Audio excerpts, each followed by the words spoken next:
Dans le reste de l'actualité, Adrien, la pétition contre la loi Duplon dépasse le 1 million de signatures. Quelques jours seulement après l'adoption du texte au Parlement, c'était le 8 juillet dernier. Conséquence, la pétition sera débattue au sein de l'hémicycle.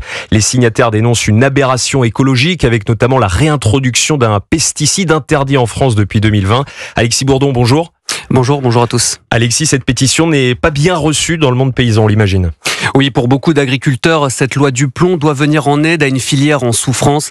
José Pérez, président de la coordination rurale du Lot-et-Garonne, s'étonne du succès de cette pétition. Je comprends pas trop aujourd'hui qu'1 300 000 personnes s'opposent à ce projet de loi. Si on produit plus en France, on continuera à importer des produits étrangers qui, eux, sont soumis à une réglementation qui est complètement différente de la nôtre et les consommateurs français en mangent tous les jours et régulièrement.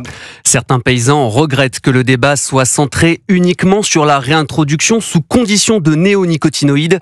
Pour Jérôme Bail, figure de la contestation paysanne, cette loi est vitale pour la survie de l'agriculture française. La loi Duplon, c'est pas que l'acétamiprine, c'est la simplification administrative pour l'agriculture, c'est permettre la facilitation pour les retenues d'eau. Les Français aiment ses agriculteurs, mais pas son agriculture. Il va falloir peut-être aimer l'agriculture française, elle a quand même la plus vertueuse au monde.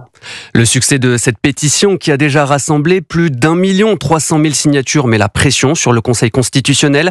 Les sages ont jusqu'au 10 août prochain pour se prononcer. Alexis Bourdon pour Europe.